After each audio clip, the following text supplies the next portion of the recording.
Hi ಎಲ್ರಿಗೂ ನಮಸ್ಕಾರ. ಬನ್ನಿ ಇವತ್ತು ಉತ್ತರ ಕರ್ನಾಟಕ ಸ್ಪೆಷಲ್ ಚೌಳೆಕಾಯಿ ಪಲ್ಯನ ಯಾವ ರೀತಿ ಮಾಡೋದಂತ ನೋಡ್ಕೊಂಡು ಬರೋಣ. ಚಾನಲ್ನ ಸಬ್ಸ್ಕ್ರೈಬ್ ಮಾಡ್ಕೊಂಡಿಲ್ಲ ಅಂದರೆ ಸಬ್ಸ್ಕ್ರೈಬ್ ಮಾಡಿಕೊಂಡು ವಿಡಿಯೋನ ಸ್ಕಿಪ್ ಮಾಡದೆ ನೋಡಿ. ಬನ್ನಿ ಇವಾಗ ವಿಡಿಯೋನ ಸ್ಟಾರ್ಟ್ ಮಾಡೋಣ. ನಾನಿಲ್ಲಿ ಫ್ರೆಶ್ ಆಗಿರೋ ಚೌಳೆಕಾಯಿನ ತೊಗೊಂಡು ನೀಟಾಗಿ ಕಟ್ ಮಾಡಿ ಅದನ್ನು ತೊಳೆದು ಇಟ್ಕೊಂಡಿದ್ದೀನಿ. ಆಗ ತೊಳೆದು ಇಟ್ಕೊಂಡಿರೋ ಚೌಳೆಕಾಯಿನ ಒಂದು ಕುಕ್ಕರಲ್ಲಿ ಹಾಕ್ಕೊಂಡು ಅದು ಚೌಳೆಕಾಯಿ ಮುಳುಗೋಷ್ಟು ನೀರು ಹಾಕ್ಕೊಂಡು 2ರಿಂದ 3 ವಿಸಿಲ್ ಬರೋವರೆಗೂ ಚೆನ್ನಾಗಿ ಬೇಯಿಸ್ಕೊಳ್ಳಿ. ಅದಾದಮೇಲೆ ತಣ್ಣಗಾಗಕ್ಕೆ ಬಿಡಿ.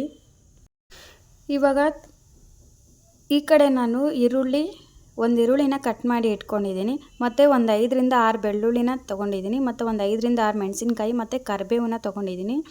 ಇವಾಗ ಇದು ಕುಕ್ಕರು 3 ವಿಸಿಲ್ ಆಗಿದೆ, ಇದು ತಣ್ಣಗಾಗಕ್ಕೆ ಬಿಟ್ಟಿದ್ದೀನಿ. ಇವಾಗ ಒಗ್ಗರಣೆ ಮಾಡ್ಕೊಳ್ಳೋಣ.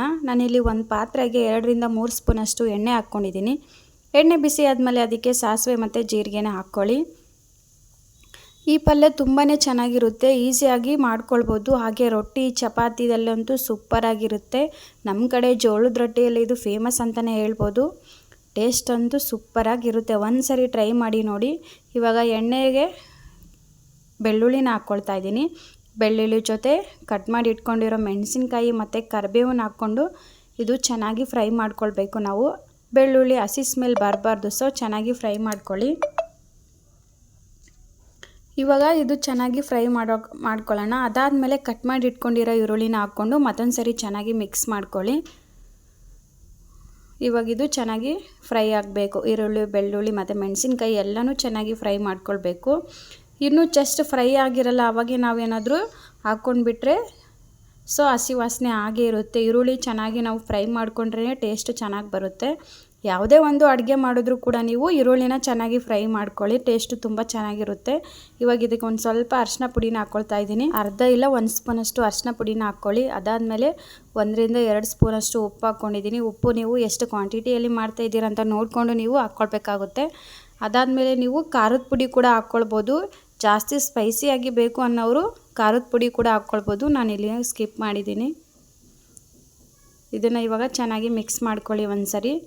ಇವಾಗ ತಣ್ಣಗಾಗಕ್ಕೆ ಬಿಟ್ಟಿರೋ ಕುಕ್ಕರ್ನ ಓಪನ್ ಮಾಡಿ ನೋಡಿ, ಚೌಳೆಕಾಯಿನ ಚೆನ್ನಾಗಿ ಬೇಯಿಸ್ಕೊಂಡಿದ್ದೀನಿ. ಈ ಥರ ಚೆನ್ನಾಗಿ ಬೇಯಿಸ್ಕೊಳ್ಬೇಕು ನೋಡಿ. ಬೇಯಿಸ್ಕೊಂಡ್ಮೇಲೆ ಕಲರ್ ಕೂಡ ಚೇಂಜ್ ಆಗಿದೆ. ಇವಾಗ ಇದನ್ನು ನೀರೆಲ್ಲ ಸಪ್ರೇಟ್ ಮಾಡ್ಕೊಂಡು ಬಿಡೋಣ. ಇವಾಗ ನೀರನ್ನು ಸಪ್ರೇಟ್ ಮಾಡಿಕೊಂಡು ಒಗ್ಗರಣೆ ಮಾಡ್ಕೊಂಡಿದ್ದೀವಲ್ವ ಅದರಲ್ಲಿ ಇದನ್ನು ಹಾಕಿ ಚೆನ್ನಾಗಿ ಮಿಕ್ಸ್ ಮಾಡ್ಕೊಳ್ಬೇಕು. ಇವಾಗ ನೀರೆಲ್ಲ ನಾನು ಸಪ್ರೇಟ್ ಮಾಡ್ಕೊಂಡಿದ್ದೀನಿ. ಇವಾಗ ಒಗ್ಗರಣೆಯಲ್ಲಿ ಹಾಕ್ಬಿಟ್ಟು ಚೌಳೆಕಾಯಿನ ಚೆನ್ನಾಗಿ ಮಿಕ್ಸ್ ಮಾಡ್ಕೊಳ್ಳಿ. ಸ್ಟವ್ನ ಆನ್ ಮಾಡಿಕೊಂಡು ಒಂದು ಸರಿ ಚೆನ್ನಾಗಿ ಇದನ್ನು ಮಿಕ್ಸ್ ಮಾಡ್ಕೊಳ್ಳಿ. ನೀರನ್ನು ಹಾಕ್ಕೊಳ್ಳೋಕೆ ಹೋಗಬೇಡಿ, ಹಾಗೆ ಚೆನ್ನಾಗಿ ಫ್ರೈ ಮಾಡ್ಕೊಳ್ಳಿ.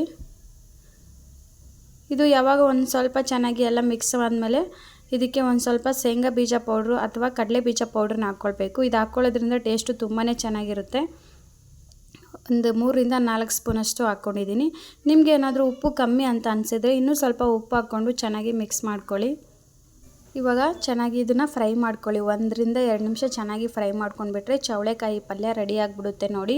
ಸಿಂಪಲ್ಲಾಗಿ ಮಾಡ್ಕೊಳ್ಬೋದು, ಬೇಗನೆ ಆಗುತ್ತೆ. ಹಾಗೂ ರೊಟ್ಟಿಯಲ್ಲಂತೂ ಸೂಪರ್ ಕಾಂಬಿನೇಷನ್ ಅಂತಲೇ ಹೇಳ್ಬೋದು. ನೋಡಿದ್ರಲ್ವ ಈಸಿಯಾಗಿ ಚೌಳೆಕಾಯಿ ಪಲ್ಯನ ಯಾವ ರೀತಿ ಮಾಡೋದಂತ ತೋರಿಸ್ಕೊಟ್ಟಿದ್ದೀನಿ. ಈ ವಿಡಿಯೋ ಏನಾದರೂ ನಿಮಗೆ ಇಷ್ಟ ಆಗಿದ್ದರೆ ಲೈಕ್ ಮಾಡಿ, ಕಮೆಂಟ್ ಮಾಡಿ, ಹಾಗೆ ವಿಡಿಯೋನ ಶೇರ್ ಮಾಡಿ. ಸ್ಕಿಪ್ ಮಾಡಿದೆ ಯಾರೆಲ್ಲ ಪೂರ್ತಿಯಾಗಿ ವಿಡಿಯೋ ನೋಡಿದ್ದೀರಾ ಎಲ್ರಿಗೂ ಕೂಡ ಧನ್ಯವಾದಗಳು. ಇವಾಗ ಚೌಳೆಕಾಯಿ ಪಲ್ಯನ ಒಂದು ಪ್ಲೇಟಲ್ಲಿ ಸರ್ವ್ ಮಾಡ್ಕೊಂಡಿದ್ದೀನಿ ನೋಡಿ. ಸೊ ಪಲ್ಯ ರೆಡಿ ಆಯಿತು. ಎಲ್ರಿಗೂ ಕೂಡ ಧನ್ಯವಾದಗಳು. ಇದೇ ರೀತಿ ವಿಡಿಯೋನ ನೋಡಿ ಸಪೋರ್ಟ್ ಮಾಡ್ತಾಯಿರಿ. Thank you so much. Next ವಿಡಿಯೋಯಲ್ಲಿ ಮತ್ತೆ ಸಿಗೋಣ. ಬಾಯ್.